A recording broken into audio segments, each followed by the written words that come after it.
Hello friend, Sanya stories में आपका स्वागत है।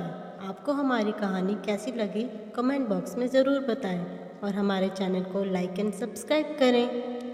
वह आखिरी पल।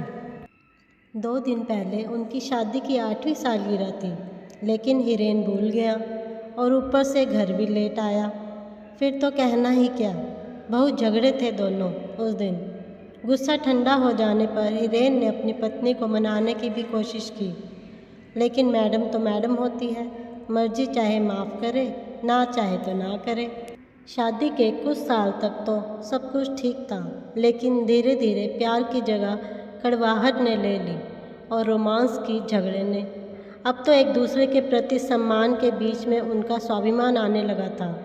एक समय था जब दोनों को लगता था कि वे एक दूसरे के बिना नहीं जी पाएंगे, मगर आज वही दो प्रेमी एक ही छत के नीचे अजनबियों की तरह जी रहे थे। आखिर कोई अपनी मैरिज एनिवर्सरी कैसे भूल सकता है। वह मुझे अब पहले जितना प्यार नहीं करता।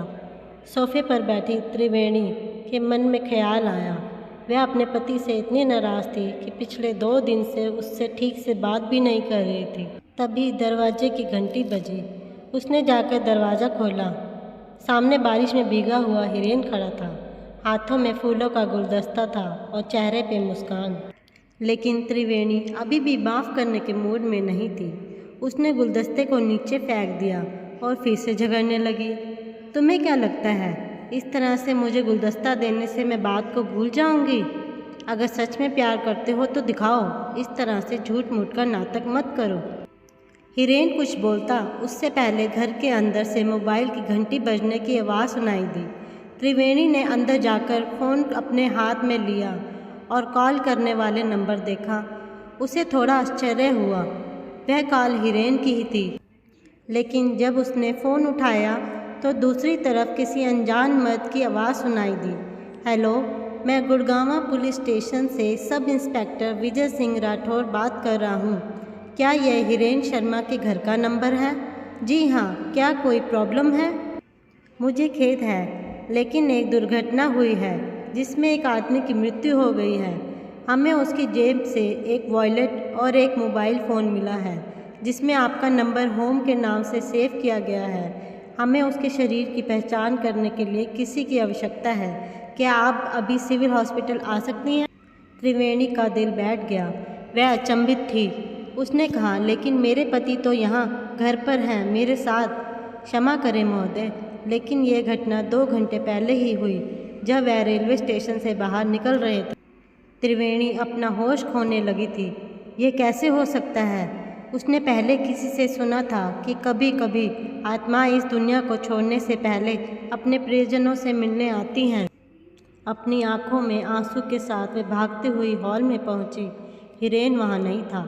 पुलिस वाला सही कह रहा था। अब उसे पछतावा हो रहा था। हिरेन मरने के बाद भी आखिरी बार उसे मनाने आया था, लेकिन उसने गुस्से में आकर उसके साथ घटिया किस्म का बर्ताव किया। कितनी झल्ली हूँ मैं।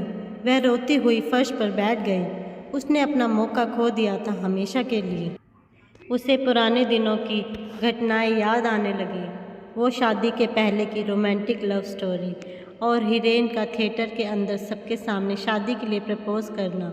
आधी रात को उसके लिए अपने हाथों से मैगी बनाना और अपनी बेसुरी आवाज़ में अरिजीत सिंह के गाने गाना, मानो सब कुछ उसकी आंखों के सामने हो रहा था। त्रिवेणी ने अपनी आंखें बंद कर ली और भगवान से प्रार्थना करने लगी, हे भगवान, बस एक बार मिला दो मुझे उससे, ताकि उसे बता सकूं कि मैं उससे कितना प्यार करती हूँ। तभी अचानक बाथरूम में से आहट सुनाई दी। दरवाज़ा खुला। हिरेन बाहर आया और बोला, स्वीट हार्ट, मैं तुम्हें बताना भूल गया कि आज शाम को ट्रेन में आते वक्त मेरा वॉलेट और मोबाइल चोरी हो गया है। त्रिवेणी दौड़ती हुई उसके पास गई और गले लिपट गई। कभी कभी हम एक पल के मूल्य को तब तक नहीं जान पाते जब तक कि वह गुजर नहीं जाता।